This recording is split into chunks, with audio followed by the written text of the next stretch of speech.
welcome to that spiritual, actual, factual answers to questions you're asking. You find them inside you, recite you, reciting the records of cash. We laughing, we drafting the passion to vary. It's time for that comedy, dramedy, all of the fanciest, catchiest acronyms. Listeners, listen, we traveling. Consciousness is always unraveling. The reading you're having is mapping you back to your natural habitat. Abracadabra, it's magic, let's basking it. To top it off, the host, all the classiest. Now, what were you asking for? All of the answers? What? All the answers.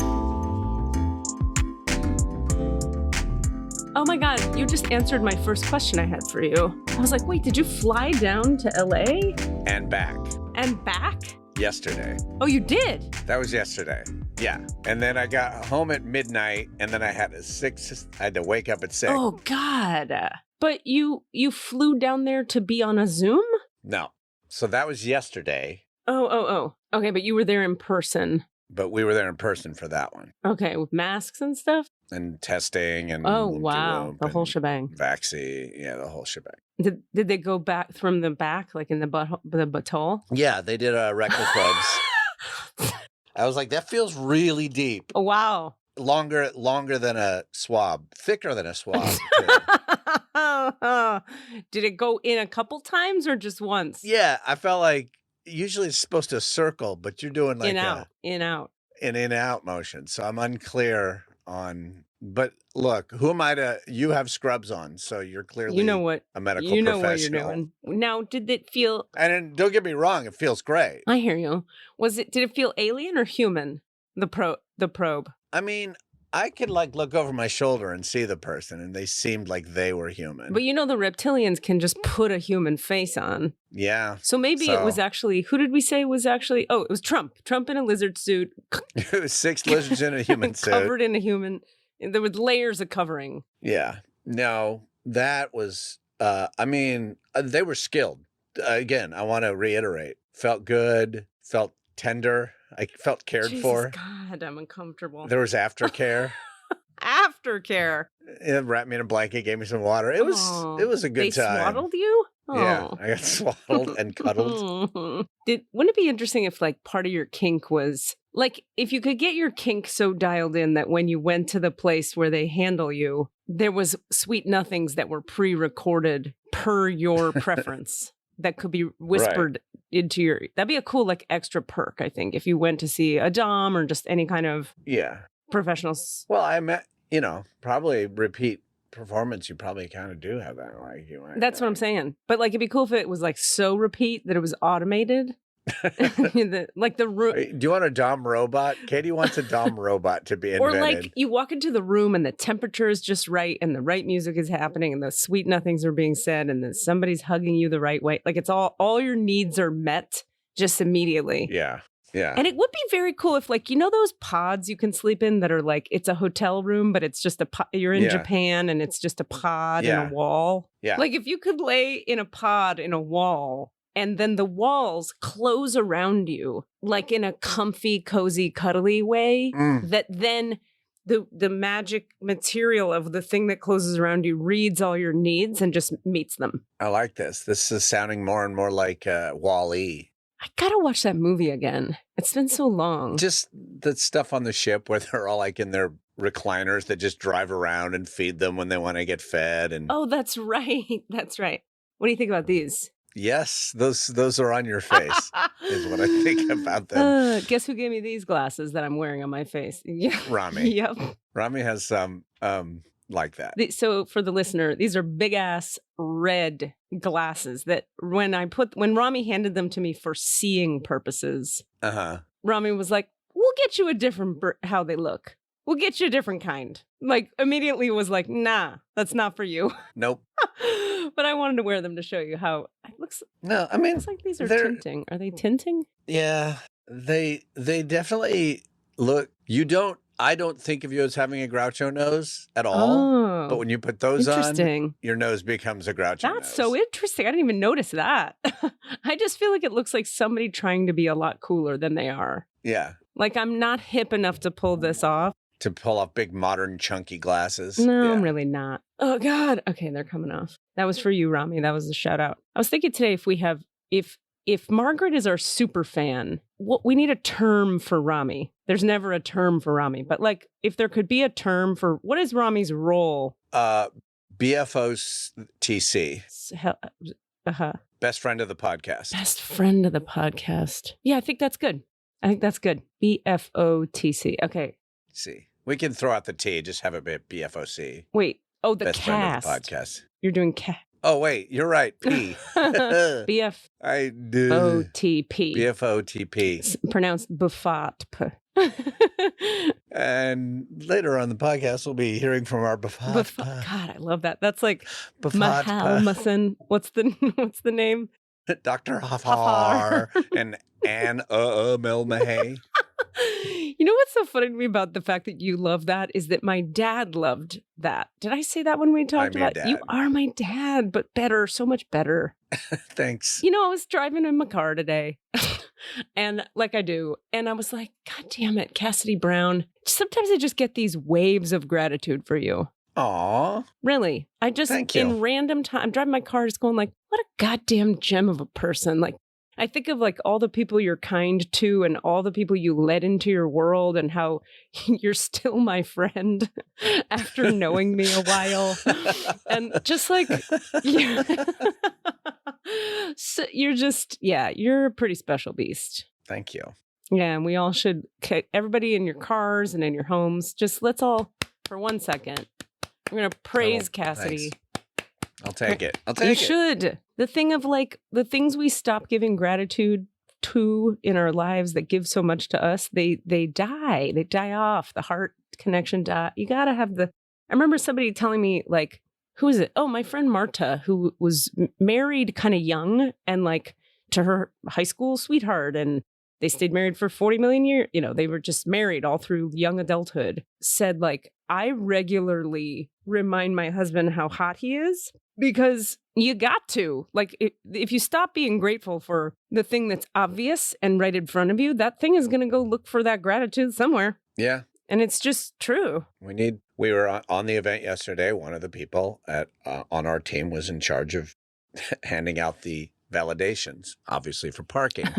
But, you know, of course, everybody makes the joke then, like, Yeah. I don't need the parking validation, but I could use some validation. And bless Joe, he was right on top of it. He would stop and he'd look that person dead on and he'd go, not only are you very attractive, you're an asset to this company because like you show up and you just do the best work and we really appreciate having you around. Like he took the time to do it. Anytime someone was like, I do need validation. Oh my God, I love that. Like, I got you. Was this LA hot guy Joe? No, I made that up. I mean, I don't know. Maybe. I mean, he's an attractive man. I don't think of him as like hot guy. Wait, who's the guy I'm thinking of? He's in charge of our scheduling. He helps schedule us, like puts us on events. He staffs us. In LA. But he also staffs all of us because now we're kind of a merged company because most of it's virtual. Okay. Wait, let me just think. I want to think of who I'm thinking of. We used to be like, Lo could tell us. Our guest today will be able to tell who I mean. There's a very handsome gentleman who's an actor in LA who's on that team. Joel. That's it. It was close. Joel. Yeah. Yeah. Joel was there. He had just gotten off of hosting events for the Super Bowl, like literally for NFL. He was at the game and that's so cool. In the family box, like, dude, he's all hooked up. That's hot. I heard it was like 90s superstars in the halftime show. Yeah, 90s like hip hop superstars. This is very random, but maybe because of that. I didn't see it. I didn't either, but I saw a random like Instagram feed video film reel thing. Eminem, when he was like a life progression in images of Eminem and his life story. And it was like him as a kid and then him as a preteen and then him. And I had never seen pictures of him young. And did you know that he was like super duper bullied? I believe it. Yeah. I believe it. He was like, I bet you he was a scrawny little kid. Super scrawny, teeny tiny, kind of like very sweet looking, like really like gentle. Rough neighborhood, stuffed in 8 Mile lockers, in Detroit. The whole deal. Yeah. Anyway. I want to say, if we did have questions about what happened in the Super Bowl or the halftime show, I'll bet you that we have an expert with us right now. If we need to do any check-ins about football. Desmondo Gregorio? Desmondo Lagrange? Anyway, Super Bowl questions. How was the halftime show? It was the best halftime show ever. This is what I'm hearing. It really split the country in half. Like, Oh, yeah. people are like, and then people are arguing like, that was a Gen X show. Don't take that show away from us. That was a Gen X show. And other people are like, oh, that was great for the millennials. Like, don't you give that to the millennials. That show was for Gen Xers. The millennials, they don't give a fuck about the 90s. I think people were like, oh, it's hip hop, so it must be millennials. No, shut That's up. dumb. Well, I mean, Dre and Snoop, like, Everyone's over 50 except for Kendrick. yeah, no one under 30 gives a shit about Dre and Snoop or know who Mary J. Blige is. That's, if you really go back, I mean, we're just now at that I age. like this. This is what I like. This is what we're all getting. This is what we're seeing. I'm trying to take you seriously, and you're like, well, so... I was so excited to talk to you guys, and now my system is breaking down. Yeah, well, I mean, if you think about it, like, the halftime show is always made for 45-year-olds. Huh. You know? I mean, go back in history. Oh, right, because it's like, in the past, would be like Bob Seger and the Silver Bullet. Yeah. Band. You Huh. know? Well, Michael Jackson at the time, still probably for 45-year-olds. Still, yeah, people, it might be more likely that people like know, oh, yeah, Michael Jackson. I've heard of him. Except there was like Janet and... Yeah, Katy Perry, Janet, fucking Lady Gaga, Madonna. Is that 40? You don't think they're for 45? You don't think Katy Perry's for 45-year-olds these days? I'm just saying. Well, when she was on the Super Bowl, she was like That's a good point. young and tits and hot and tits. Young and tits and hot and tits. Sometimes I question whether Katie should speak, and then other times I applaud it. And that was both of those. That one was both. It was real. That was her thing. Young and tits and hot, and she can sing. And tits. Her tits are fucking great. Okay. I mean, I applaud her tits. If I had her tits, they would be out and visible regularly, like hers are. She wears some interesting shit on The Voice. You ever watch her now on The Voice? No. Let's have a little bit of fun here, shall we? I'm not going to go through all of them, but I'm just going to make a few jumps in history. Okay. To show you what the halftime show has gone through. Okay. And we'll tie it into consciousness. Don't worry. And then I have a consciousness thing to say because it's kind of a big deal. Go ahead. Go. Super Bowl number 1. Oh, Jesus. 1967. Okay. We're going to start at the beginning. Like I said, I'm not going to go 1 through 57, but let's start where it started. The University of Arizona Symphonic Marching Band did The Sound of Music, Way Down Yonder when the Saints Go Marching In. Wow. The William Tell Overture. Wow.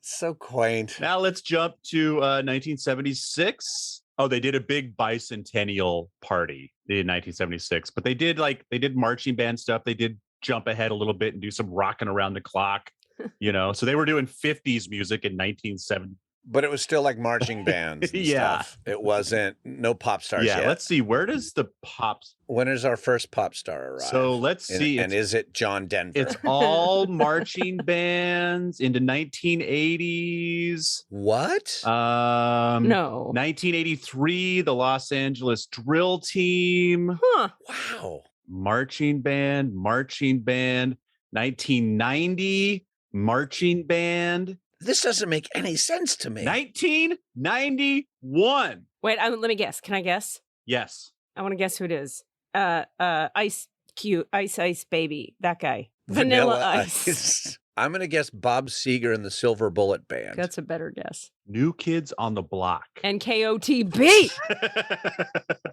What? They broke the mold? So this is the year that Coca-Cola and Disney took over. Huh. So Disney was still like, we got to keep it. Because Disney produced some other ones too before that. But Coca-Cola is like, we're going to hip it up. And Walt Disney's like, all right. Kind of. But keep it cool. When were Justin and Janet? Yeah. So real quick, I'm going to bang. Gloria Estefan, Michael Jackson, Clint Black, Tanya Tucker, Travis Tritt, the Drudds. The Drudds. The Judds. Are you drunk? What happened to you just now? Those were all on the same one. They had Rockin' Country Sunday in 1994. Did you just have a minor stroke, Desmond? What happened Judds? to you? Is that what you meant? Yeah. Did I say the Jugs? Okay. You said the Drudds. No, you said the Drudds, which I was like, that sounds cool. What is it though? That sounds like a punk band, though. the druds. 1995, the theme was Indiana Jones and the Temple of the Forbidden Eye. Huh? Who performed at that? Patti LaBelle, Indiana Jones and Marion Ravenwood, Teddy Pendergrass, Tony Bennett, So many people. Miami Sound Machine. All the people. Like Indiana Jones, that's not a person. that is Rhythm is gonna get you. Rhythm is gonna get you. Rhythm is gonna get you. Tonight. Dun, dun, dun, dun, dun. 96, Diana Ross. Oh, here we go. Okay. 97, The Blues Brothers. Yes. From a 1970s movie? Dan Aykroyd, John Jesus. Goodman, Jim Belushi, and ZZ Top. Oh, right. It was the new Blues Brothers, which is embarrassing to think about. Okay, then what? Then what? Okay, 1998, there's a bunch of people there, but Queen Latifah is one of them. Okay, So that's stepping cool. into hip hop with a marching band. What? Wait, maybe there's always a marching band. Wow. You know what I mean? No. Wow. Yes. 1999, we still don't know what the fuck to do. We're going back to Gloria Estefan, What? bringing in Stevie Wonder, Big Bad Voodoo Daddy. Yeah, I was into that them. was. New time swing stuff. They were fun. I like them. Wow. In the year 2000, a bunch Phil Collins, Christina Aguilera, Enrique Iglesias, Tony Braxton with narrator Edward James Olmos. What was happening? This is getting weirder and weirder. This is getting really weird. So now Okay, wait. I can make this segue into consciousness now. I figured out how. I'm gonna start banging them out real quick just so you can so in the year 2001, they're like, let's entertain people for fuck's sake. Aerosmith and NSYNC, U2, Shania Twain and No Doubt. 2004 is the infamous Janet Jackson, Justin Timberlake. Uh-huh. Paul McCartney, Rolling Stones, Prince, Tom Petty, Bruce Springsteen. All right, now we're getting to superstars at least. Yeah. Like mega superstars. Yeah. So 2012 is when Madonna shows up. So that's for 40-year-olds. That's And true. she's way over. Yeah. Like that's the Yeah. that's return Yeah, Madonna. that's late. That's late game Madonna. That's like, she might fall off the steps she's dancing on in heels, Madonna. Yeah. Beyonce with Destiny's Child, Bruno Mars with the Red Hot Chili Peppers, Katy Perry with a marching band, Coldplay, Lady Gaga, Justin Timberlake is back, Maroon 5, Ugh. Shakira, J-Lo, The Weeknd, and Dr. Dre. All right. Okay. Thank you. Thank you. So sorry, that was a little longer than I thought, but that got way weirder than I thought too.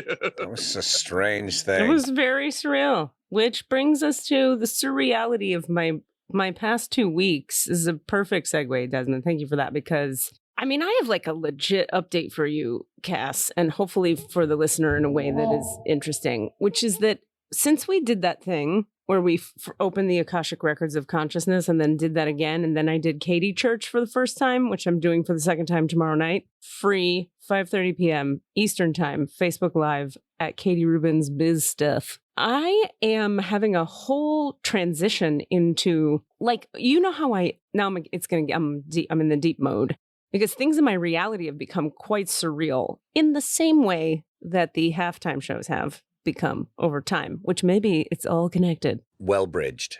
Yeah, thank you. And it actually ties in with Rami, because a conversation with Rami I had yesterday made me go, fucking, what the fuck is going on? Okay, we did that episode. Then we did another one. Then I did Katie Church. And then I was taping my 3-card spread this Monday that I sent to my newsletter. And usually what I do is I open the Akashic Records of the group of people I'm doing the reading for. So I go, anybody that will see this video and benefit from it in their life, please open that group's records. And this time it was like, no. And I was like, what do you mean no? There was just a no energy. Then I was like, do you want me to pull these cards through the records of consciousness? Yes. Okay. So I opened the records of consciousness. Then every time since then that I've asked a question for myself, they won't answer it through my Akashic Records. They're like, nope, you go through the records of consciousness now. Now, that's going on. Meanwhile, and I'm going, all right, maybe this is temporary. Maybe who knows what that is, but let's play with it. Getting a lot of clarity, able to heal a lot of shit in my system that is like really practical and sort of like,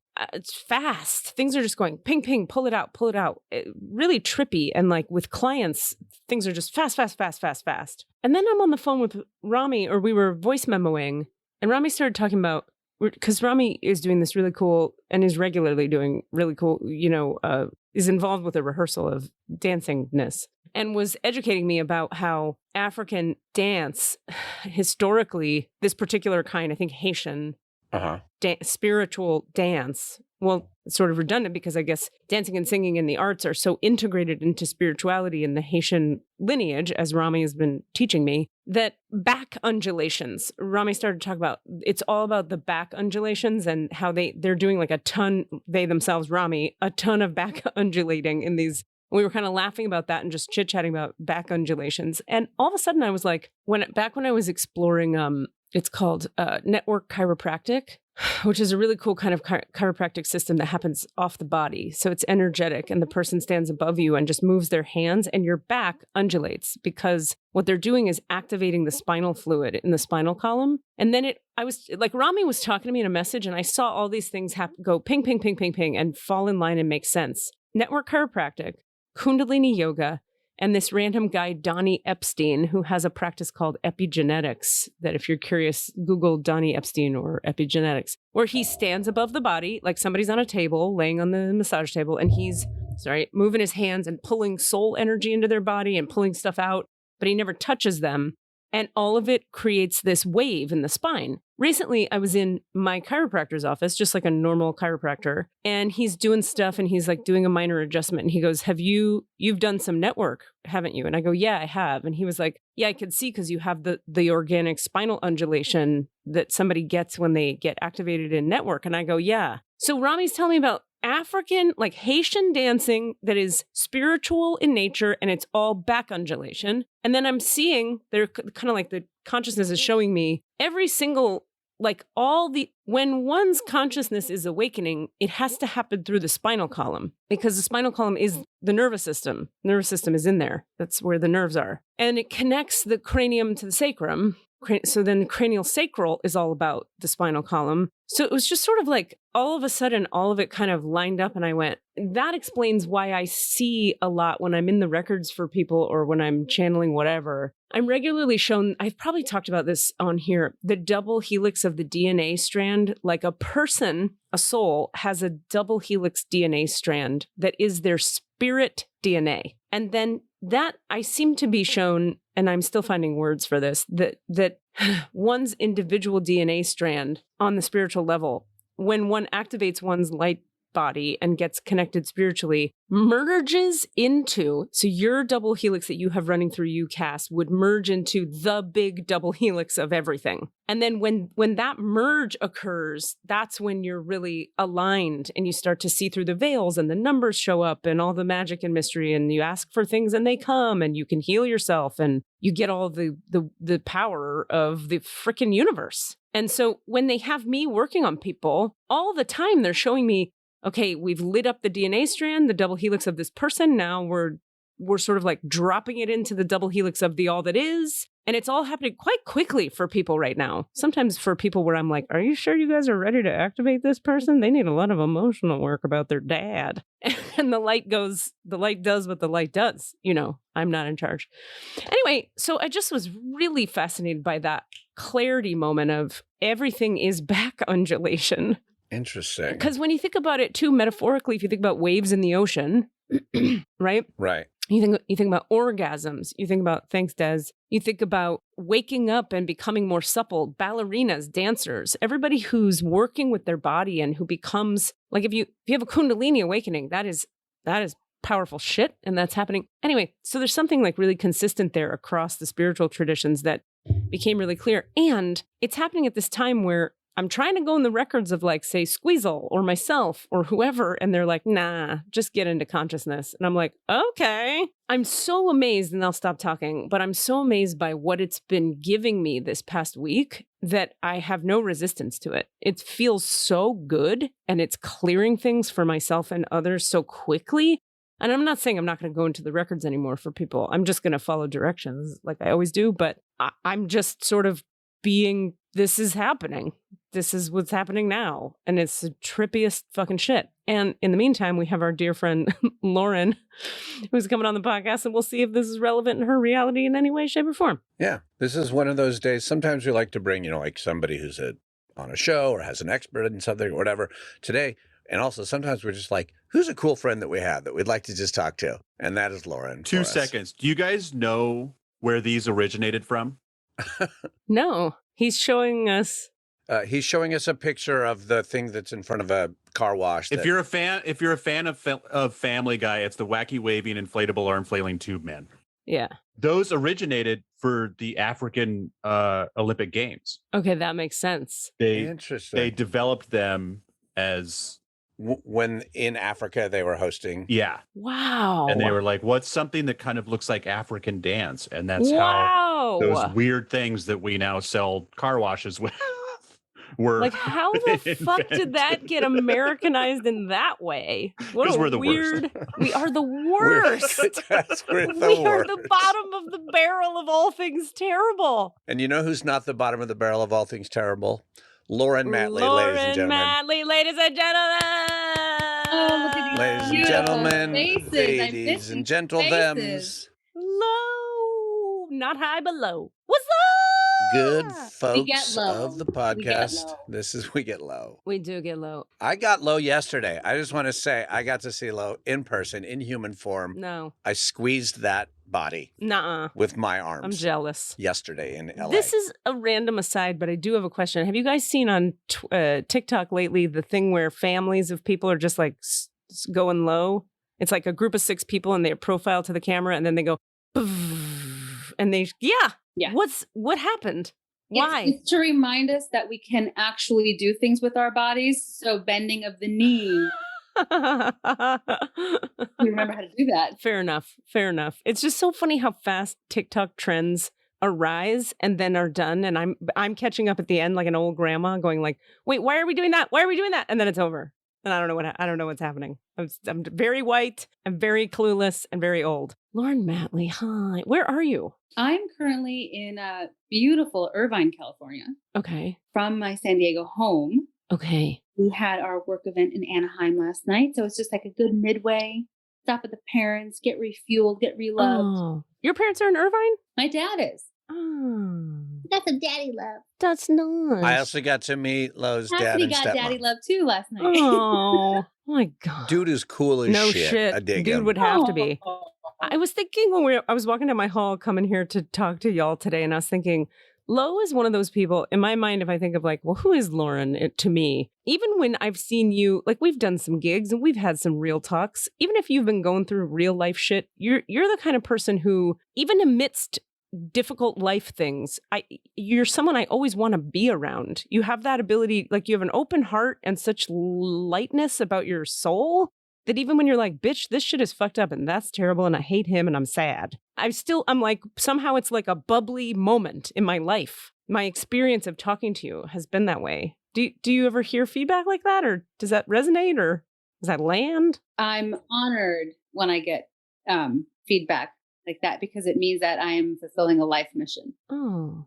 That if I can be there for people I care for wholeheartedly and honestly, then I'm doing what I'm supposed to be doing. But how do you make it be so goddamn light and enjoyable? Bitch, because I'm crazy.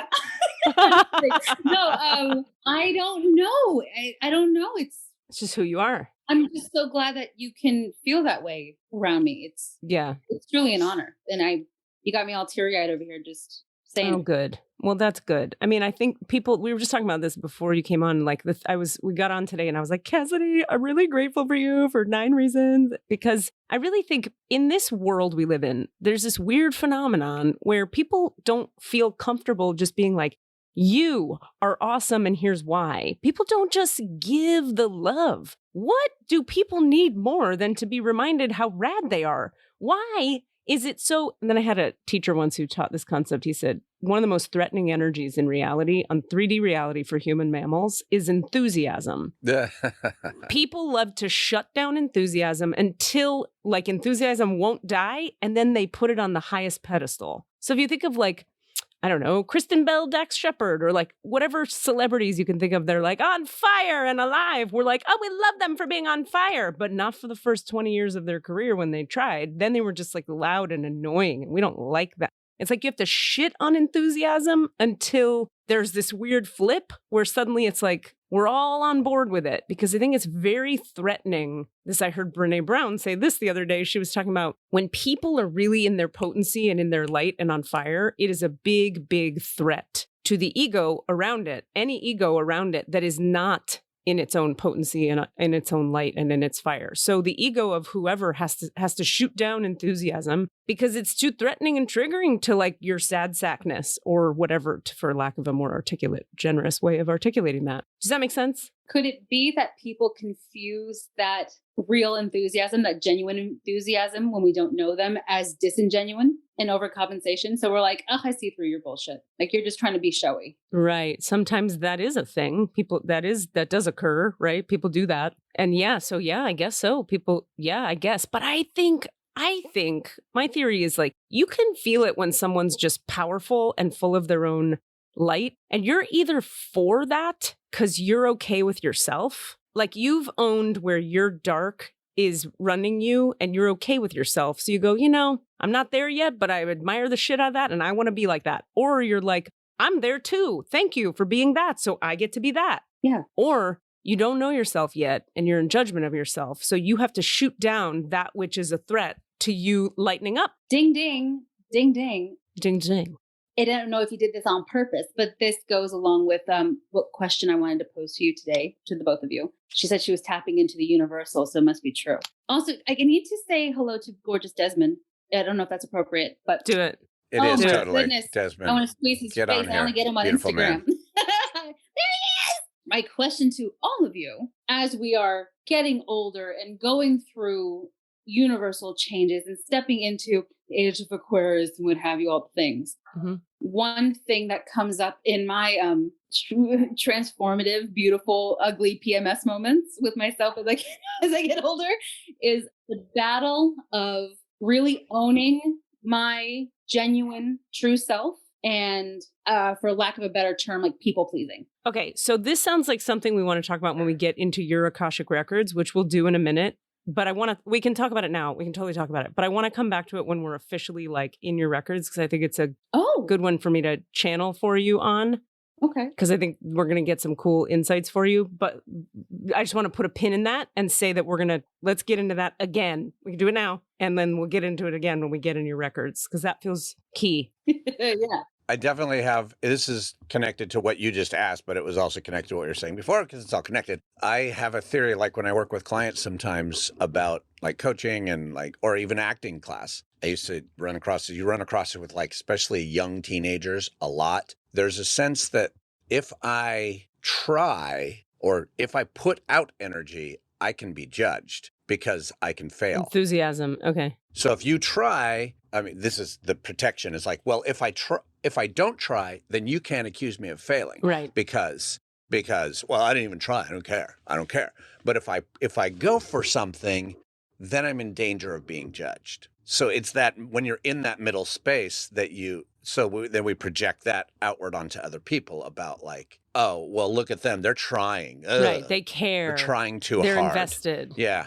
Yeah. And that investment is scary because if I invest, I run the risk of losing, failing, falling short, being judged, and that's all the things. What I mean when I say somebody in their light, it's 111, and their potency is a threat to, it happens every time, is a threat to the dark. When you aren't fully in your light and your potency and you're in judgment of yourself, you then have to judge those who are in their light and their potency. You have to. Like your ego mind will do that. So you can either be aware of that and choose not to engage with that judgment, or you can not be aware of it and just be a dick, but claim you're cool and distant and you don't need that enthusiasm or whatever that is, or that light or that potency. But on the topic of authenticity and being true to yourself and not people pleasing, that's like a whole that's like a whole other topic, which is also so key and so important. Before we even get into it, I feel like we should introduce you a little better because we all know you so well that it's like everybody knows Lo. But so for context, the four of us have done jobs together through Feet First, which we've talked about a lot. God, we do a lot of marketing for Feet First on this fucking podcast. That's David right. Cloutier is getting his money worth out of me finally. Go. Finally. He couldn't get it when you were No. there because you talk about not invested. Yeah, that was a nightmare. But fucking all the marketing for those guys. But anyway, so we did those gigs together, and that's how we all met. Is that right? That's how we all met. I mean, you and I met separate from that, Katie. But No, but I mean, Lo. yeah, as a group. The quadruple. And that's how we met Desmond. That's how we met. Yeah. And Lo, we also had like overlap with you because you were in the theater world and we were all in the various ways in the theater world. And our worlds didn't exactly overlap in the Bay Area, but kind of did because theater is theater, whatever. And then we would my memories of you are like, we'd be on a boat out to fucking, what's that island? Angel Island. We're on a boat to Angel Island. And I'm like, thank God Lo is on this job. Okay, hi, I can talk to you for real. And we can have like a real and then I would bond with you and like you and think you were great. First time I listened to this podcast, I told Cassidy during a work event that it was so reminiscent. It was truly that it was a disembodied voices of those that I truly cared to work with, and being a fly on the wall, listening to one of our pre-work conversations and how cozy that made me feel. It was so at home. I was like, we used to do this all the time. I miss this. It was so nice. And you sat in the car with me, and you two were the three of you were in the back seat, and we were talking about life things, and life was good. It was complete. Would it be fair to say that you had it sounds like you have like a nice, loving, cozy dad. Did you have a nice, loving, cozy mom too? Oh, she's badass. Damn you. My parents are both cuckoo birds and fierce, awesome people at the same time. Hence this. My mother is a Virgo in her rising and a double Aries. Oh, God, I'm afraid. And I'm an Aries, Scorpio, Aquarius. We're a little more balanced. And my dad is an Aries. And I think there's a lot of Leo in there. So the cuckoo birdness is all the Aries fire energy that we boing, boing, boing, boing, boing around. The stubbornness that comes with that. And also we're Aries, like we're all children. And yet I have found a way at a younger age to the best way to communicate with my father. I hear you, I disagree, and I need to show you proof to show you my point of view, or just do the whole, I hear you and I'm not going to do it. Thank you for not engaging in this. If you are getting into your RAM mode and you want to be all fiery and loud, I know how to best conduct myself to not engage with that, because that literally puts us in a little running circle that no one's going to win.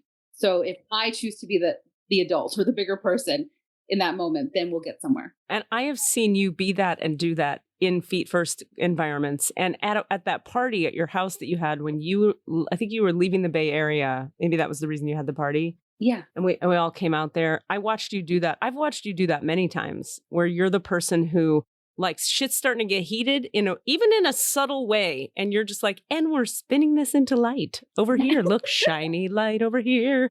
But never in a way that feels controlling or that feels like avoidant. It's always like helpful. It's sort of an energy that dissipates that which is getting tight. It's a real gift you have. I'm trying to think of the right dentist tool to make a proctologist tool right there.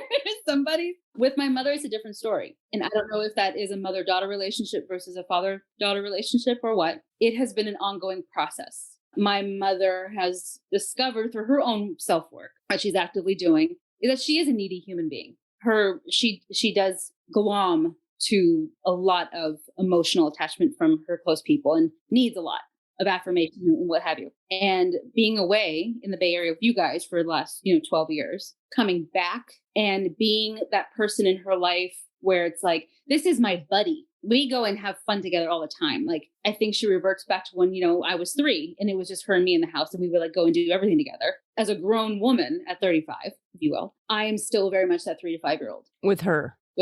And Mm-hmm. the kid talk, the overbearing mother, like those very like overpowering subtitles that we give our mom sometimes, like has happened. And we've had this conversation where it's if you and I are going to have a healthy relationship moving forward, living in such now close proximity to each other, we need to work on A, B, C, and D. Yeah. And it was very emotional for both of us. She can't take criticism. I think my Aries horns kind of come out sometimes from people that are, you know, closest to us. Of course. When we receive criticism, I kind of like will shrug up sometimes. But it was me really, really needing to place healthy boundaries, Mm-hmm. and her not ever placing healthy boundaries. It's like walk all over me. I'll do. Most generous person in the world, but us both needing to place healthy boundaries to move forward in a healthy way. Do you feel like she heard you? She sounds like a 2, Cass. Yes and no. She has like moved forward and then like back one of these little rainbow shapes. Yeah. And what I commend is that she does really want to work at it. She does see things that she wants to work on in herself to move forward. But when it comes to me, it's like, that's my kid. I can tell her what to do all the time. I'm like, grown ass lady. You raised this. So look what you got into.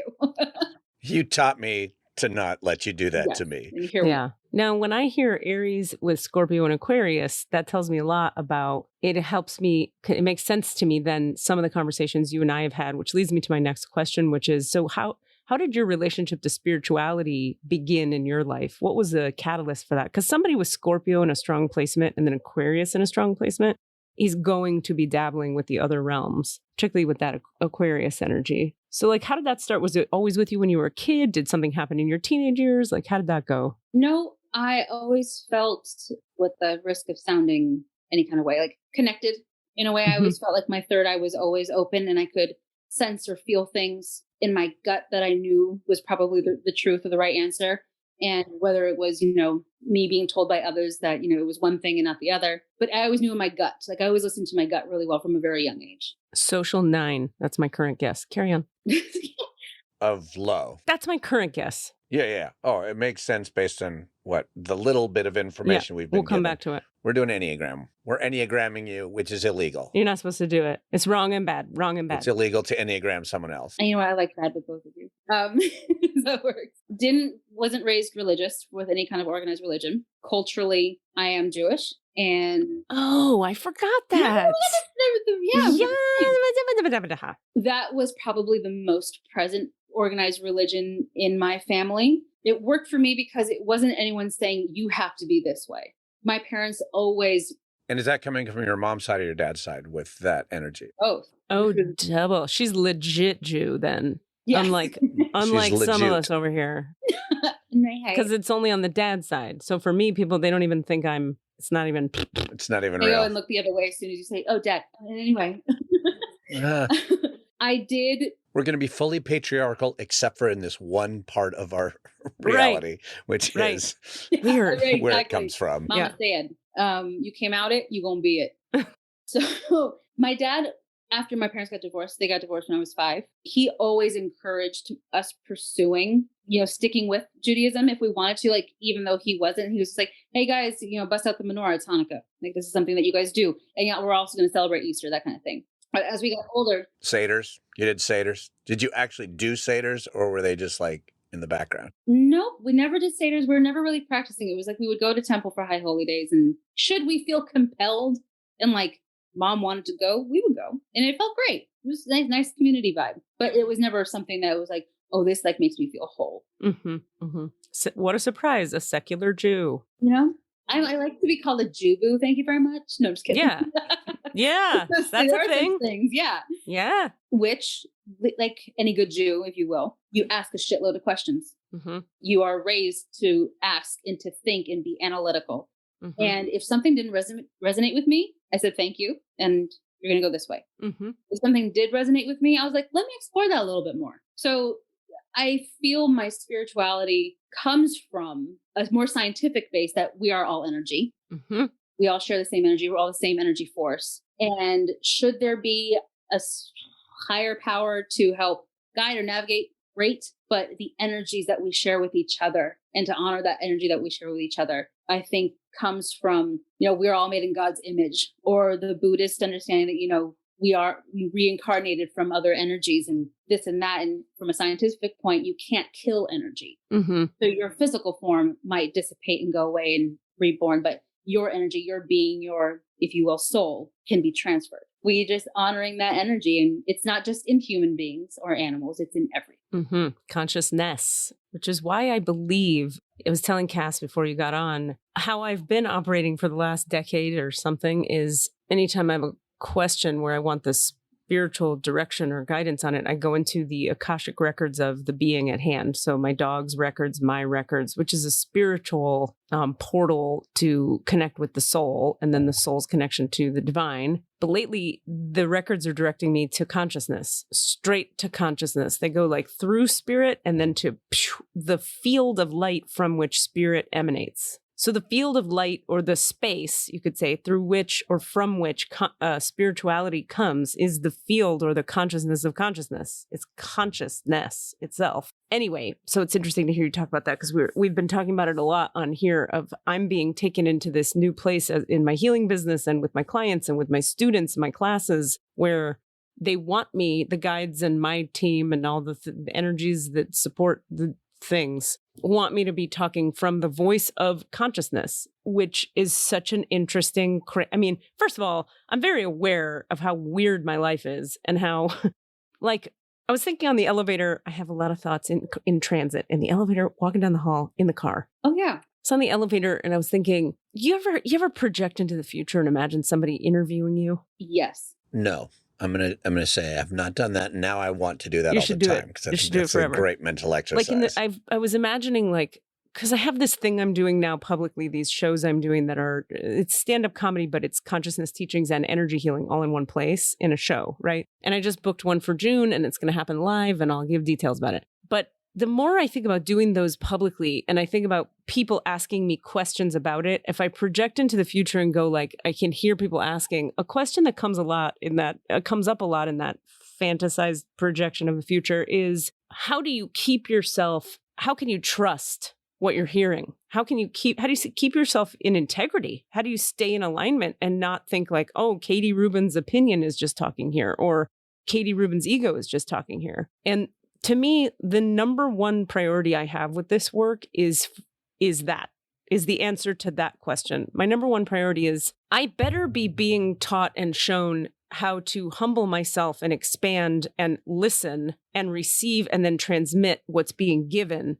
And I better be good at perceiving where it's coming from, so that when I say words as it, I'm in integrity, and I can claim with confidence and comfort and assurity that that is what is occurring, that it's not just Katie Rubin's ego. And when Katie Rubin's ego comes in, which it does do, that I be aware that that's what's occurring, which brings me back to something I remember Desmond said months and months ago on the podcast. We were joking about, like, you'd never date me, would you, Des? I don't remember how we got into that, but I was like, well, Desmond would never be into me because I'm too bitchy, or whatever my reason was. And Desmond was like, actually, let me clarify. He goes, there he is. He goes, no, it's because you never miss anything and you never let anything just go by. And I was like, so I'm aware, and that's why you won't date me? And he was like, well, I'm married, bitch. But also... Call for what it is. To be clear, I was not propositioning Desmond. We were speaking in theoreticals. But the point being, I think about that regularly, because you would have to be hyper vigilantly aware the way I am, which is not always a fun gift, sometimes just a big pain in the ass, in order to be able to be clean with doing what I'm like very publicly in the world a lot right now, saying to people, hi, I can talk to consciousness itself and I can help you. Here we go. And I'm channeling light. It's a bold fucking thing to say. And there's going to be, speaking of standing in your light and people wanting to shit on you, the bigger I go with this, which it's just sort of happening lately. It's just shows are happening and gigs are happening. And I'm like, fuck, okay. I'm really up against this place of people are going to shit on me, and they're going to call me a fraud, and they're going to tell me I'm trying to start a religion, and they're going to tell me I want people to follow me, and it's about me and my ego. So I'm preparing my answer to this question they're going to ask, because I know it, you guys, I'm psychic. And this is also just what happens to people who do what I do. They're going to ask. So I've got to be super clean with my alignment. How the fuck did I start talking about this? We were talking about you. And then it was saying that, because I want to go into your records and we're going to, because you said stuff about consciousness. And then it got me going, well, here we are. We've been talking about consciousness. Do you remember what you said 400 years ago? Which part? Before I started talking? I don't remember. Do you remember, Cass? Or how we were all energy and honoring our energy, the collective energy. And you said consciousness. Oh, yeah. Because there's a difference between consciousness, the field of light from which spirituality arises, and spirituality. They're actually different energies, which I'm just learning more clearly lately through the records. So anyway, I just heard you naming it. And then I was like, that's what we've been talking about. She's naming the thing we're talking about, which brings me to like, this is why I love having you and folks like you on the podcast, is because people are so much more, how do we say, consciousness is so much more available to people now. Like you're living your life and you're just aware of consciousness. That was not a thing in the 1950s. You know what I mean? You wouldn't just be like living your life, living in San Diego, being a person and be like, yeah, so everything's energy and oneness is a thing. And we're all that energy. And if we put maybe there's a guiding force, maybe not. But conscious intention is that's just a thing you get to know and walk around with in the 20 whatevers we're in now. You know what I mean? Like, right. That's when someone will go hocus pocus. Ooh, weirdo. Well, yeah. Or you'd be, you just wouldn't even, or you'd be like in a basement somewhere with a bunch of beatniks being like, we're the 12 weirdos in the world who blah, blah, blah. But they've been showing. Well, do you think of what you're describing as spirituality? Because I know people who go hard on like, oh yeah, I'm not spiritual, I'm not religious, I'm none of those things. But then spend hours telling me how, well, ultimately everyone is light and we're all part of the field of light because we all return to photons. And I'm like, yeah, you just gave me a spiritual concept there fully, deeply. Or I think people get religious and spiritual confused a lot. All the time. Yeah, we talk about that on here a lot. Mm-hmm. Right? I don't know if that's exactly what it is, Cass, but it's... Well, the person I'm thinking of specifically is a staunch atheist because of religion trauma. Because of religious trauma, of course. And as a result, can't allow in anything that smacks of belief versus science or whatever they call science, But it's almost always that someone like that has had religious trauma. It's almost always. And if you want to get real woo about it, it's if they don't remember a time, like maybe they didn't have religious trauma in this life, but a lot of when I'm working with people's past lives, which is every day, all day in sessions, you might not remember a past life where you were the priest who raped all the boys and then said to yourself on the soul level, next time I'm coming back, we're not doing that religion thing. So you've got to work through your own self-criticism, judgment, rage, karma to get back to where you're like, oh, okay, spirit is a safe place to go. Right. Spirit isn't the dogma of religion. Spirit is just spirit. Not to go dark. Please do. My mother had my full chart done for my 16th birthday. Mm. And the woman just like handed her what she had printed and found out. And she was like, you've got a good one here, which was like, oh, great. Thank you. That's an honor. In that it said, I have had several past lives where my mother and I have actually, known each other a couple times, which is interesting because she's also very much like a youthful spirit. But to your point, I was a monk. And it was lives of give. And this was a life to learn to receive. But that you pulled out a priest with his kids. I was like, oh, fuck. I was a dirty monk in many lives, maybe. Yeah. Well, look, something I've learned you have to get like how many sessions I do with how many people, how often. There is not a person I've ever looked at their past lives for who hasn't done shady shit at some point. Everybody has done crazy shit in their lifetimes. A few people are what's called the new ones who come in and they haven't had any past lives. They come straight from source and they embody, which is a whole other conversation. And then there's people who are saints. Everyone else has lifetimes where they've done shady shit. So this narrative that we have where it's like, I did a bad thing when I was a monk or when I was a pony, when I was a gorilla. It's welcome to humanity because that's how it goes. That's how it goes. I love getting to... I was an unethical pony. Like a rapey pony? Rapey pony, yeah. Maybe. Do ponies have ethics? Yeah. So anyway, that's like, I don't, if you can receive it and if you buy into any of the things that I happen to know and believe, everybody on this planet has done and been things. It's how we know the energies we know. In other words, like, how do you recognize the energy of something? It's because you've been it. Ooh. And we have this idea that like only the bad people have been bad things. Nope. We've all been all the things, unless you're brand fucking new. And there are some of those, which is a whole interesting topic. Those guys are interesting as hell. I think we talked about this on here before, Cass. You remind me, but the short version being, I learned this through Dolores Cannon, who talked about, she said what'll happen is if you're a new one and you come, so you're like unified with God, you're just in the oneness of all that is. And then you kind of like ping, individuate out and you go, I'll go to Earth. And you show up. Earth would fuck you up so bad if you came from the purity of just the light of God. It would be such a dark, twisted, fucked reality to enter that you would just disintegrate and die because you couldn't hold the darkness that's here. So what they do is in the Akashic records before that soul embodies into a human form is they implant, and the soul agrees with a record keeper who works with you to figure out which memories to implant. So they implant a couple fake past lives so they pre-traumatize you so you can do... They pre-traumatize you so that you have the frequencies of, oh, Earth is like this. We do duality and we do war and we do fucking each other up. I got it. Okay, so that's imprinted in my brainstem now. And then I show up on Earth in a body and I can like handle the crazy. Can I just have like a carton of almond milk and pour it into the cereal box itself and then take a spoonful of that? Because that was some yummy stuff right there. I like it. My pleasure. Welcome to the podcast. And yes, you can eat on the show. Is that what you're saying? The cereal.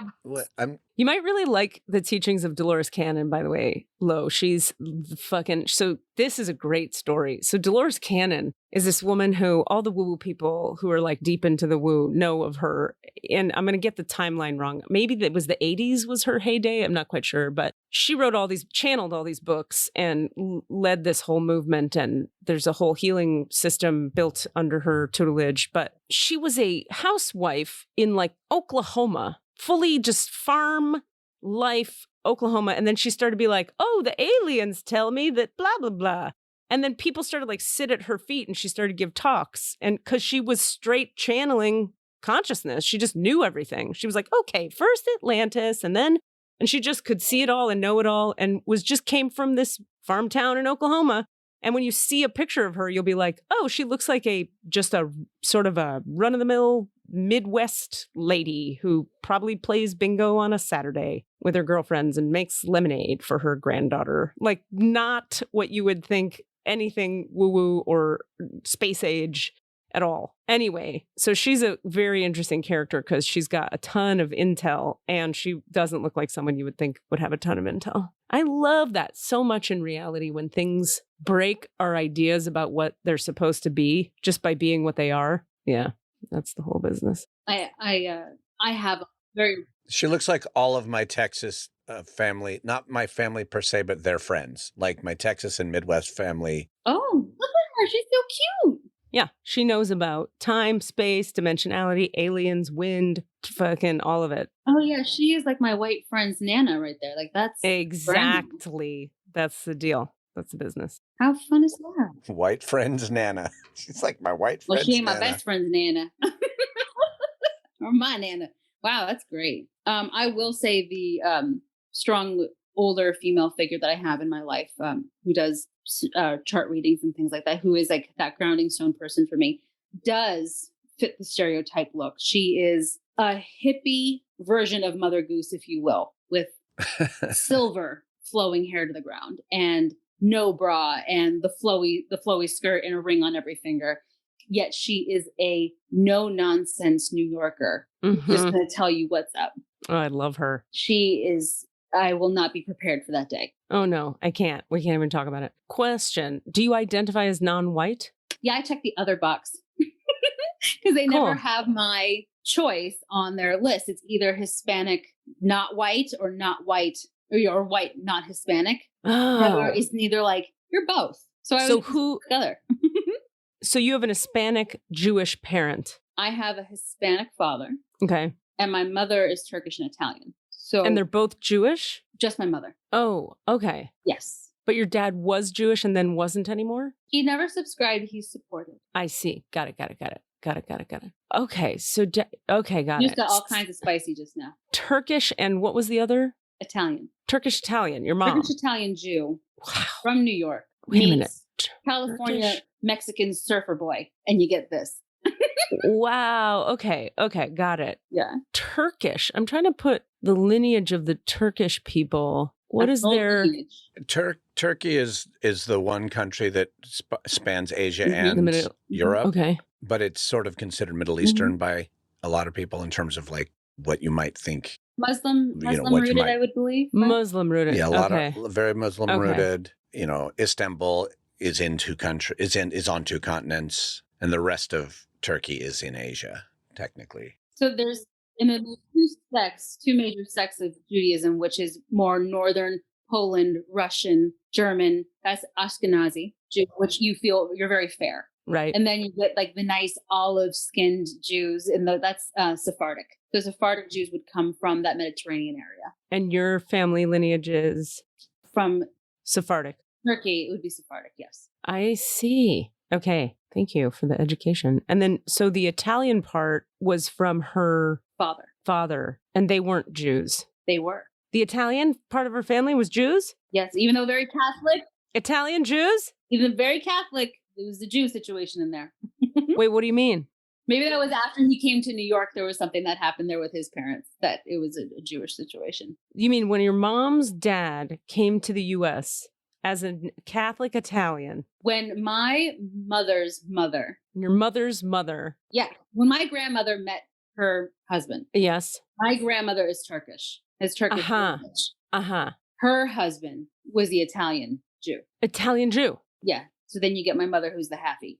But was your dad, your grandfather, the Italian Jew, was he Jewish in Italy before he came here? I don't know. I'd have to find that out. That's a great question. So interesting. Well, it gets so confusing with Judaism because it's a religion, it's a culture, it's a genetic line. None of the above, all of the above. It's true. It's really a true thing. I've talked to several people about this, and it is all of the above. It's fascinating because you'll go into a doctor's office, and if you're getting like a mammogram for, say, Cassidy, they will actually ask you on that patient survey, are you of Jewish heritage or, descent? And they mean ethnically. Ethnically, because for some reason there's a higher percentage of breast cancer in Jewish women. Yeah. And do they mean Sephardic or Ashkenazi on that one? Now we get an extra pick. I don't know. Well, Lo, do you have any questions you want me to ask in your Akashic Records, aka the realm of consciousness? I am not sure what that question. Well, you talked earlier about something about the authentic self in relation to people pleasing. We could get you some feedback on that if you want. Sure. I would love that. More clarity is always welcomed. Okay, great. I mean, tell us more about like what you're thinking about that topic? Like what's on your mind about that? What do you struggle with there? Like you brought up with enthusiasm, was it? Yes. I get inspired being around people that are fearless about being or expressing their true selves. Yeah. Just plainly in like all clarity. This is me. Yeah. And are secure in that. Where I sit with that is kind of like reading the room, if you will, or acting as if where. And I notice when I'm in a workspace, for example, I find myself adjusting my true self or hiding my true self to either work best in that environment or for a specific person without honoring my true self and speaking on that and coming from that space. Even in relationships and intimate relationships, I find myself kind of stepping back, letting them show me themselves before I kind of reveal my own, instead of just being like, yo, if you want to be with this is what you got. I've learned to not be a fixer or a pleaser from past relationships. I have learned that about myself, like that never works. So as I'm getting older, I still find myself reverting to past behaviors, but then seeing them like, oh, we're not doing that anymore. But just kind of, I want to either find the balance between acting as if and honoring my true self, or how do I need some better tools to just like navigate my true self and put that out to the world. That makes total sense. Cass, what do you think about my social 9 theory for Lo? I mean, it makes sense. It's the whole thing of the 9 is like an annihilation of self. Yeah. In service of in service of the group, in service of everyone else matters and I don't. Where I am doesn't matter because I need to take care of everybody else. Yeah. Which has a different frequency of the caretaking of the two. which is totally a different Right. energy, but I don't get a lot of... Which is very Yeah, self-focused. and she talked about being gut. She's like, I've always heard my gut, my gut, my gut. I'm talking about you in front of you, Lo. Yeah. So that leads me to probably a gut type. And I go, she's not a 1. She's not an 8. She could be a 9. Anyway, but this is related to this in that I find the Enneagram to be one of the most helpful, oh my God, systems of teaching about the type of person we each are. Like in exploring my type, I have been fully transformed by the information available in the Enneagram. So anyway, if you're curious, it might be a cool place to read about. I would just point you in the direction of the Social 9. Read about that. Just Google it. I have a favorite author. If you're curious, his name is Christopher Heurts. He has a great book called The Sacred Enneagram, Heurtz. He's the best, I think. He's the most, I like his style a lot. So that's one place to explore. And there's so much information available for each type. So much information. Game changing. So much. I want to throw in, this is running the risk of maybe pushing a question on you, Lauren, but this is based on a conversation you and I had very recently, specifically on the topic of, and I think it's related to what you're actually getting into. And you were talking about sort of like, what the hell am I doing? Where am I going? Yes. And thinking about like different possible career paths and stuff. And I'm wondering if it is relevant to this because it has to do with following the truth of you and not knowing whether you're doing that to please somebody else or whether you're making that choice because it's actually coming from inside. So I wonder if you want to even add a little sprinkle of what the hell am I doing with my life or what should I do as a job? Thank you. And these are questions that people ask in the records. That would be a perfectly appropriate question. Yeah, what am I meant to do here in this lifespan? And I know that's a giant question, and one I was even like, hey, I'm going to go do an ayahuasca ceremony for this question, which I am very open to doing and brinking on exploring. In the event world for however long now since out of college, it's about pleasing the client. And coming from my last big job with that as a supervisor at a convention center, it just, none of it resonates. None of the work resonated. And I didn't feel like it was doing anything to be positive energy in this lifetime. And I think a lot of us are facing this question, like through the pandemic. It's like reprioritizing ourselves and really doing work that is more meaningful. Yeah, your soul level work, your dharma. What are you really here for? Okay, that's a great question. And then the question was like exploring, you're looking for tools for how to be more authentically yourself as opposed to disappearing or hiding for the sake of the other or the collective. Hey, there we go. Just not being, I don't want to say ashamed, but just like not second guessing that you were being your authentic self, no matter if it didn't resonate with that person in front of you or not. Mm-hmm. You know, it's like you were just being honest or just giving your true everything. Yeah, I mean, this is a real, I would say this is the pandemic or the epidemic most humans I run into and work with struggle with is, well, I can't say that because that's not what they think, or they won't like it, or then I'll get fired, or then I blah, blah, blah. There's always a then and there's always a reason. It's a really common problem, particularly in our culture. I think because our culture projects so many images of perfection, and there's this notion that there's one way to be. And we all have to figure out what it is and make our lives look like that. And all right, let me get in your records because time. Lauren, what's your full legal name, the name on your driver's license? Lauren Page Matt. Okay, great. All right, we're going to do a little meditation. You can just follow along. I'll talk you through every piece of it. Easy peasy, no stress required. And thank you for doing this. It's a vulnerable, intimate thing to do.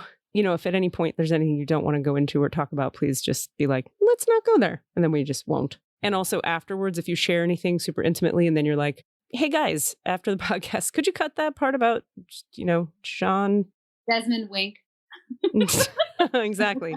Just email us and we'll, or call us or whatever you want. We'll totally cut whatever you want to cut. Thank you. I appreciate that. Absolutely. All right. So we'll close our eyes for just a moment.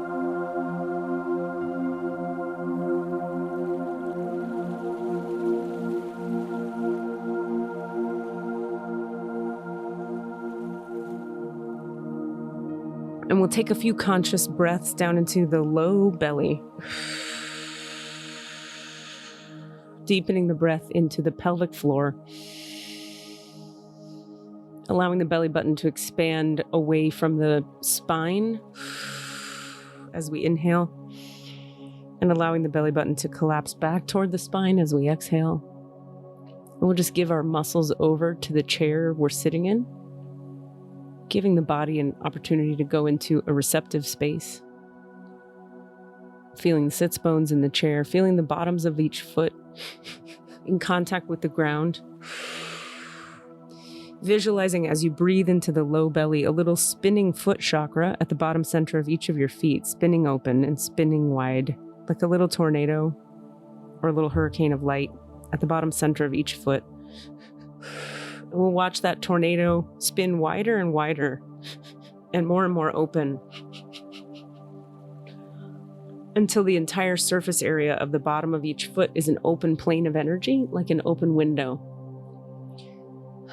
And as we open these windows at the bottom of each foot, we just acknowledge, just by mentally acknowledging, agreeing to the idea that this allows the electromagnetic field of the earth to communicate more directly with the electromagnetic field of your body, just by opening the bottoms of the feet.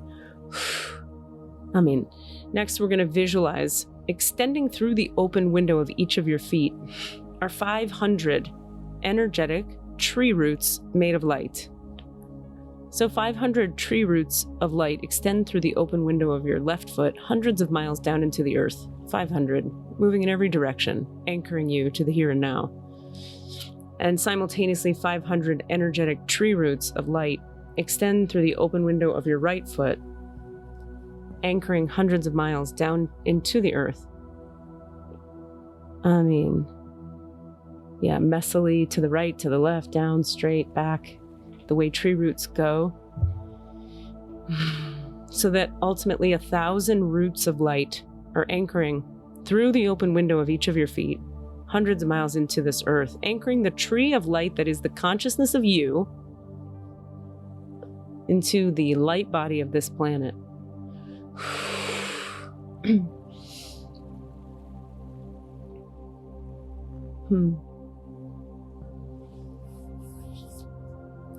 All right, they're telling me to go from here. So just feeling into that. If you want to also visualize a nice grounding cord shooting from the base of the spine, 1.5 feet wide, down to the center of the earth. And just see a river of light flowing up from the earth through that grounding cord into your root chakra, flooding forward down through both legs, the quads, the glutes, hamstrings and knees, the calves, shins, ankles and feet. And that river of light given by Sophia Gaia, the soul of this planet, floods down into those 1,000 tree roots we anchored moments ago, activating them, nourishing them, aligning them with the frequency of the earth. But you have such a nice, easy way of connecting to the earth, Lauren. It's special, in fact. Just your being just goes, yes, I anchor to the earth. Yes, I do. And from here, we do acknowledge the forces of light, asking for guidance, direction, and courage to know the truth. As it is revealed for our highest good and the highest good of everyone connected to us. Holy Spirit of God, protect me, please, from all forms of self-centeredness. And direct my attention to the work at hand. Help me to know Lauren Page Matley in the light of the Akashic Records. Help me to see Lauren Page Matley through the eyes of the Lords of the Records. And enable me to share the wisdom and compassion that the masters, teachers, and loved ones of Lauren Page Matley have for Lauren Page Matley.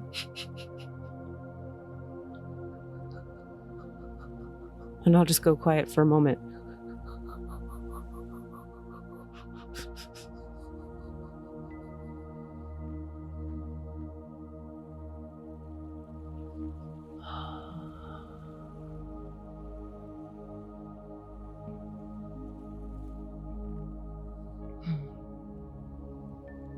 All right, and as we deepen into the Akashic Records of Lauren Page Matley, I'm just asking that anything and everything in my field or hers that would stand in the way of her receiving the highest and best guidance, information, and healing that's available for her today in her field or mine, I ask that you take it, clear it, release it, uncreate, destroy it across all time, dimension, space, and reality. So first things first, for the record keepers of Lauren, she's looking for specificity, guidance, and direction for how to, like tools to make it easier to not disown her truth, to stay with her truth. Okay, 2 pieces. The first piece is we want to do a little bit of energy work if you're open to it. on the dantian or the unethical, the seat of the self, which sits in the womb space, okay, at the second chakra, above the first chakra. So if you can just bring your attention, Lauren, if you're up for it, down into that womb space for a moment. We're just going to bring a little energy there.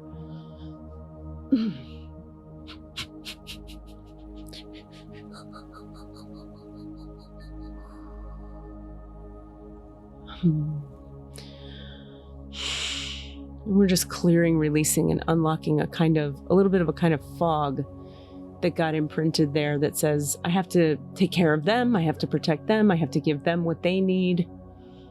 It's unsafe to be true. They won't love me, they'll feel abandoned, so I have to take care of them above myself. Just the imprinting of that from childhood. So the short, so there's there's movement there now. We'll check in with you in just a minute. And when you find yourself in a moment of choice, do I tell the truth? Do I be myself? Shortcut is drop into the unethical, as the Hawaiians call it, the dantian, the low belly, the gut, as you say, and feel like, what is actually true for me? And you have already a masterful gift, Lauren, of finding diplomatic ways to frame your words. So don't ever believe the lie that your mind will say, because, by the way, you're picking up psychically on the lie of the mind of those around you when this comes up. The lie of the mind of those around you will say, don't say anything that threatens anybody's ego. But remember, when you're telling truth as you see it with compassion and mercy in your heart, so the truth you get as a gut feeling, it is tempered by the love you feel in your heart. The love you feel in your heart helps you find diplomatic words to say with your mouth. You with me so far? Okay, so never believe the lie of the mind that says, we can't threaten their ego. They hired you to speak for soul. They hired you to speak for the highest good of the group. So when you frame your feedback through that perspective, people start to not only not dislike you for speaking truth, but they start to promote you. And they start to really, really respect you and hold you in high esteem because you're the one in the room willing to speak for your higher knowing, willing to speak for the soul level truth in the moment. There has to be someone in every situation who speaks for higher knowing. That is literally how consciousness itself is moving through humanity. If no one will speak for higher knowing in the moment, then consciousness literally can't help us. Consciousness, remember, is like a wave moving through the ocean of everything. And consciousness is trying quite hard to move through you and to make you the leader you know you are. You feel it in your loins, they say.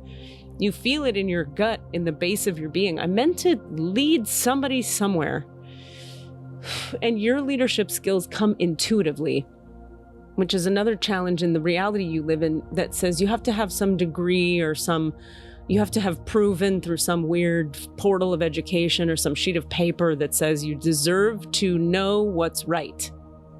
Well, we are here today to say you already know what is right, Lauren Matley in particular, and you have a very strong ethical line that guides you, and you have a very clear connection to what is for the highest good in any given moment. And so remember, you can feel safer in those moments where you say, can I say this now? Am I allowed to? Is it, I have to defer?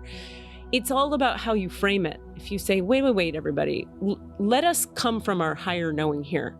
What is in the greatest good of everyone concerned? Is it really to be this upset about this thing, or is it to find a way forward? How can we integrate love into our conversation about what we're talking about now? So how you say it matters a lot, and we want to empower you and encourage you to remember you actually know a lot about how to say things. Does this make sense so far? Okay, the second piece is, or the next piece is, it does matter what context you're standing in.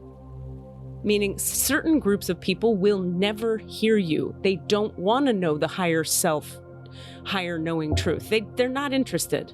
It's not their game. It's not what they came to Earth to do. You did. They didn't. That doesn't mean there's something wrong with you. That means you're not in the right pond. You're an ocean wave trying to swim in a kiddie pool. When there are plenty of oceans out there who would respect and enjoy your waves. So respectfully, we say to you, you would benefit from stepping up. How do we say that? Choosing environments to work in where people value high morals and high ethics. It's sometimes you date people, and when we're talking about dating here, this is a metaphor. You date below your level. You work. That pond seems to be bigger than the one that I'm meant to be in. It's harder to find others for me, I find. It's harder. Not to sound bold or bigger, but it's just like, you're right. Yes, you're right. Okay. Like your work environments, like when people, so what's that saying? They say when people, lower companions, they talk about gathering lower companions in your life and then trying to live to their frequency. There's a little bit of you doing that in your work life. And there's also another part of you that goes, I know this isn't it. I could be doing something bigger, something more with people who could really hear me and who really want to hear what I have to say. And our job today, the record keepers of your soul, is to go, trust that. And it does mean, you ask yourself sometimes, why am I changing all the time? Why do I switch from this to that? Because you haven't found the pond, the ocean that will receive you correctly yet. And that is healthy for you to leave any pond that isn't quite available for hearing what you have to say. So, does that make sense? Yeah, because I learned it not to settle. Don't settle. Great. Yeah, no settling. So part of what makes it easier for you to, when you say, what tools can you give me to speak up, tell the truth, know what I know, and not doubt it and not second guess it? Part of it is the pond you're standing in. Some people, look around the room and ask yourself, truth. Do these people want to hear the higher truth? No? Okay, gotta go. Truth. Are there at least 2 or 3 people in this room that want to hear it? Yes. Okay, talk to them. Then maneuver through them, those people that want to hear it. And then when you get to the place in the institution where they don't want to hear it, you gotta go. It's quite simple. It's just that nobody's been validating this for you. You're reading the books and you see the things and people are validating it and you're learning to validate yourself quite nicely. You're very strong. That's very clear. But we're here to validate it even more and say yes to that. Yes, yes, yes, that. You don't want to belong to a club that makes you less than who you actually are. You don't want to belong to that club. You could visit that club, you can dance around, but be careful to get out before you start to vibrate at that frequency.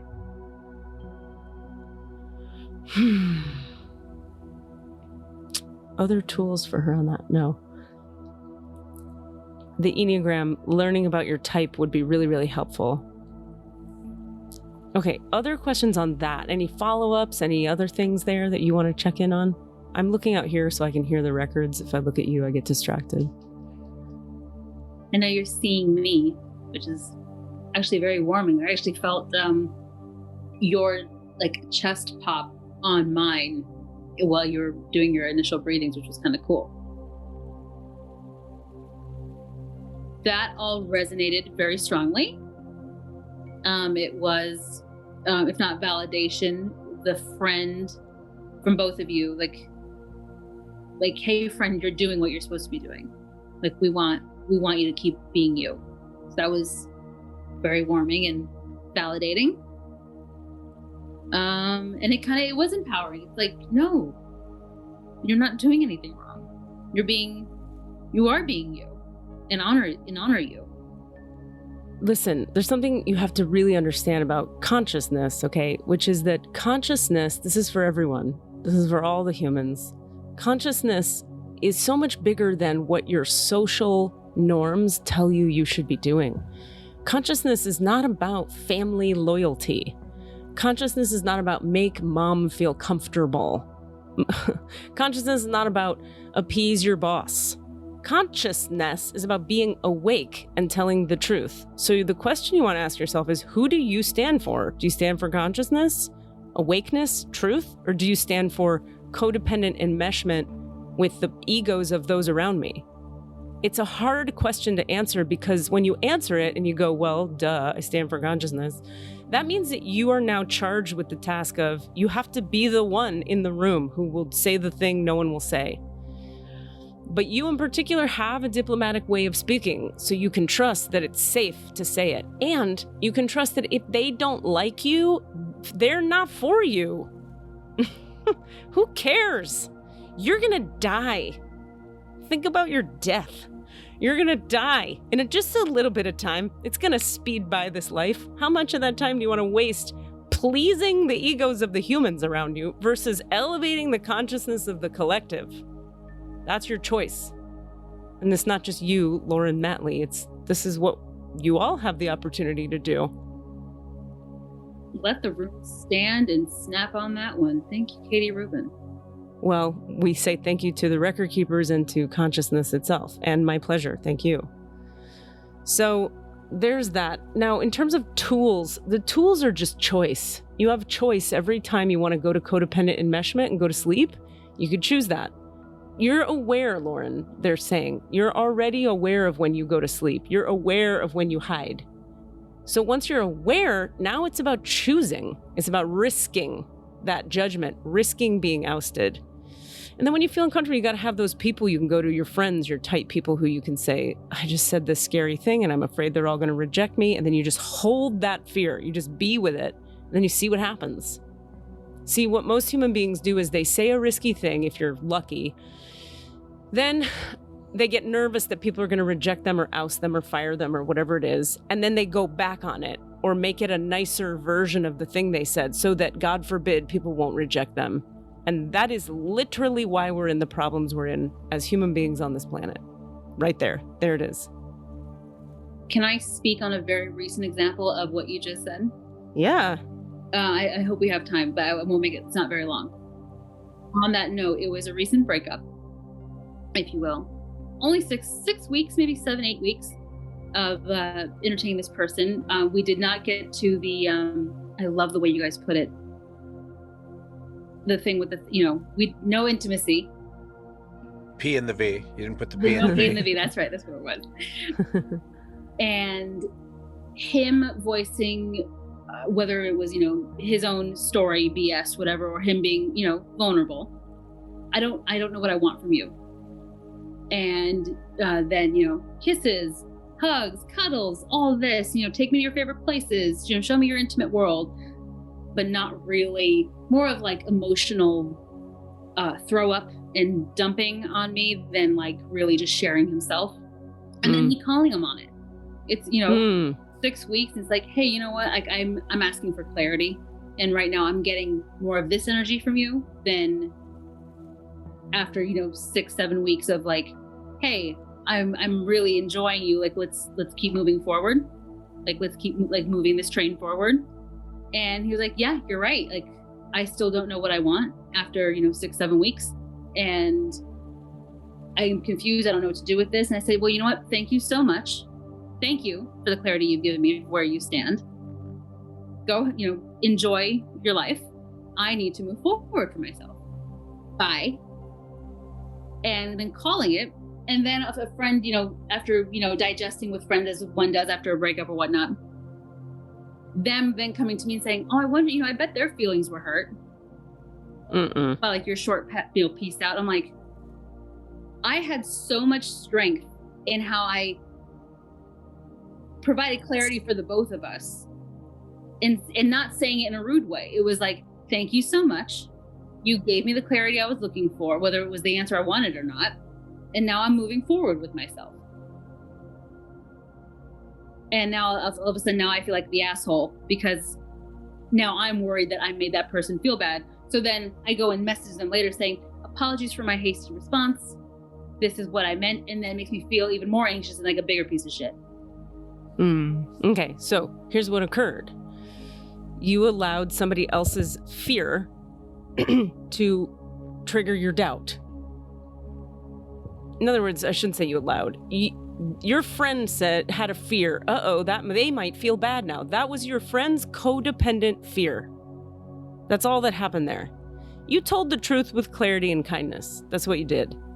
That's all you ever have to do. Now, everyone's going to have feelings. Were you cruel to them? You tell me right now. Were you cruel when you broke up? No. There was nothing more than what those 4 lines were. Thank you so much. Have a good time with your parents. I'm going to move forward. Smiley face, ciao. That's called clarity. It's called clarity. This is the main thing in this world. This is the thing, and it comes up a lot. Humans are so afraid of clarity, and they mischaracterize clarity as cruelty. That is not cruelty. That is clarity. And sometimes that's also what I would call, and what they've shown me over and over, is called kindness. Niceness is when you codependently say what you think other people want you to say so that they will like you.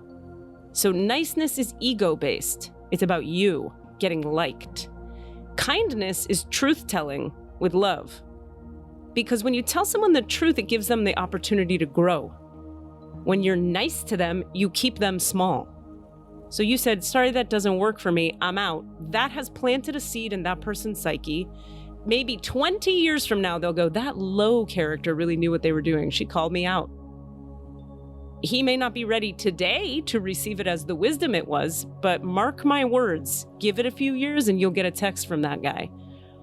You know, you were really right. I wasn't ready. I was really unclear. I'm glad you didn't let me keep going because it showed me that blah, blah, blah. And if he's lucky, he'll have 5 or 10 women behave that way with him, or men, or whoever he dates, so that he'll get the message, because the universe will deliver the message. Or he'll wind up with someone who lets him be exactly what he needs to be, and that's fine until he's ready to grow into whatever he's ready. It's his journey. It's none of our business. But with your journey, that was an example of you stepping into exactly who we see you as.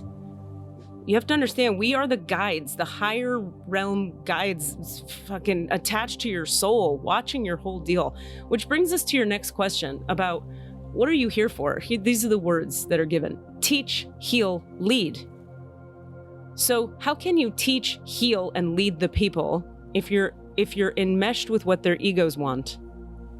You are not here for that. You are here to show people a bigger, more conscious way forward. Many people come on here and that's not the answer they get. Okay, this is you. This is Lauren Page Matley. You are teach, lead, heal. But sometimes in order to teach, lead, heal, you have to become, it's like a whole part of your life path, Lauren, is learning how every place that you think you have a problem is actually a place where you're such a fucking badass that most of the people around you can't handle it. That's how much of you're so far ahead of the curve that you judge yourself as being behind the curve. I must be doing something wrong. Why am I the only one seeing this? Because you're the only one who's fucking awake and aware. You came in advanced spiritually. But those who come in advanced spiritually get judged and criticized and misunderstood, and then they kowtow, and then they become small, and then they hide, and they don't understand why it's all not working. So you being here today is an opportunity for us to say, please step into what you know. Own it. That's every job you get fired from, if you ever do again, will be because you were too big for that institution. You were too honest for that institution. You were too real. You were too mature. You were too much of a visionary. You could see what was possible and they can't. Go where the water is warm. And then there's this other piece where it's like, I do kind of get that, like, you'll work for people for a few years because of things you need to learn. And then you'll probably end up starting your own something or doing your own thing. Because you see too much and you know too much, and you have to be at the forefront. You have to be at the helm of the boat. You're not a follower, but sometimes you behave like one. And that is the lesson you're learning this lifetime is, okay, fuck, I have to once again, when I go into unconsciousness and I go into following, I'm unsatisfied. I'm frustrated. Every time you're frustrated and unsatisfied, it's because you've denied yourself. Remember, you are advanced. I'm sorry to break it to you. That is not ego. That is like spiritually, you know more than your little frame believes it gets to know.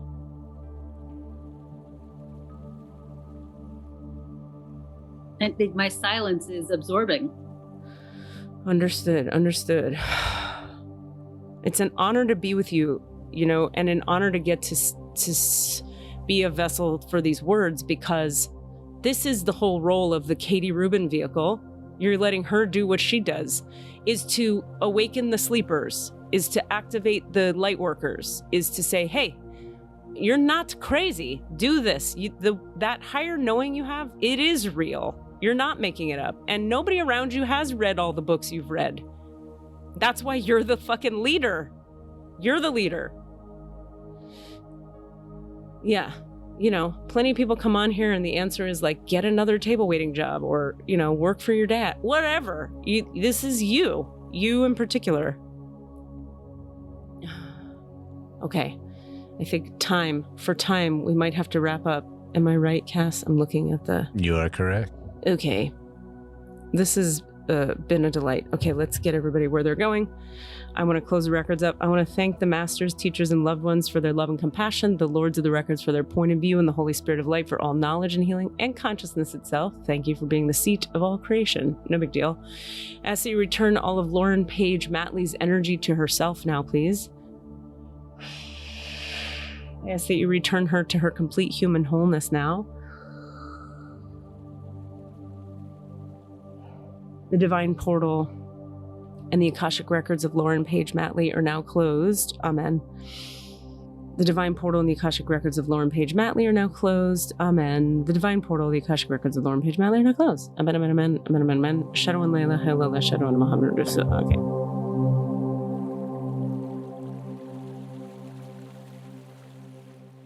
One thing I have to tell you, whenever somebody's energy is pulling out of my field, there's always this last bit of information. And in this case, they were like, girl, she's bigger than you. Your light low is so bright. You're so big energetically. I mean, when you really live into who you are, like I just was in your soul and its alignment to the fucking universe. When we're talking about the CEO of all CEOs. We're talking about, you're like a big energy. You're as bright as the sun. That's who you really are. And as they're pulling you out of my field, they're like, she's bigger than you, bitch. And I'm fucking big. And I'm loud about it because it's my job. It's like I've taken the assignment. Seriously, I do it. These guys think I'm crazy half the time. Everybody who listens thinks I'm amazing or crazy or both. And I have taken the assignment because you know why? I'm not interested in serving their fucking egos. I love these guys. They're my best friends. But I don't serve their fucking egos. I serve the goddamn light. And you're bigger than me. And I hold a lot of room. I just bow to you. And in 15, 20 years, watch out, world. Lo is going to be running some shit. Mark my words. That was a bright, beautiful energy to get to sit in. And I want to thank you for being here with us because your energy is a treat to sit in. I should sit in your energy once a week just to get recharged to do my life. Oh, we could do this once a week. I'm down. Wow. I can't express. I actually felt both of you, which was really kind of fun. There was when the wave crests before it crashes on the sand is what I felt when right before you said the energy or the fog is lifting in there. And it kind of then turned up into the white water in my gut, which was also kind of fascinating. And it actually felt like a pop under my sacrum that went down into the ground, which was also like, oh, it's doing things. It is connecting. That's the energy work. That's the power of it. It's tremendous when you have people that hold you and speak truth or speak honesty in a caring way. It's huge. I don't think a lot of people in this lifetime or in this world have that at their disposal. I think if we were able to share our light and let other lights grow by sharing our lights, this world would be such a different place. And that's what you're going to do. That's what your life is for. Teach, lead, heal. What you just did, those sentences, that was you teaching, leading, and healing. You just did your soul's purpose in that sentence. And you're going to find a way that is your job.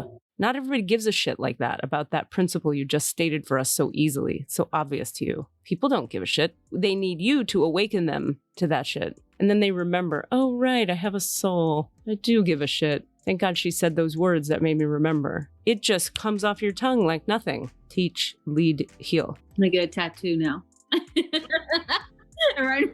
That's a great right tattoo. there on the forearm. That's great. I am honored that you both asked me to be here today or the three of you decided that this was a good thing to do today. I'm very honored. Thank you very, very much. Me too. Us too. We love you. What a blessing. I mean, more than most, we always end with one phrase, but in this case, I think the charge is a little more charged for you when we say, Lauren, do your work. Do your work. We love you. Thanks, Teach. I feel the love. Thank you, Katie. Thank you, Cassidy. Thank you, Desmond. Love you guys. Have a beautiful day. Bye. Bye. Bye. What are you asking for? All of the answers? Say what? All of the answers? Yeah, all the answers. Hey guys, thanks for listening. We'd love to hear from you. Please email us with your questions so that we have questions to answer in the Akashic Records. Our email address is allanswerspod@gmail.com. That's allanswerspod@gmail.com. And if you'd like to find us on Facebook or Twitter, it's @allanswerspod, @allanswerspod. Thank you.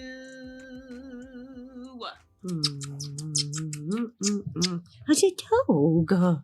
I miss my dog. Hello. Yes, that's my puppy dog. That's my puppy dog. Puppy dog. Mixed and edited by Desmond McNeese for We Mixed It, LLC. Go to whatsoundsawesome.com.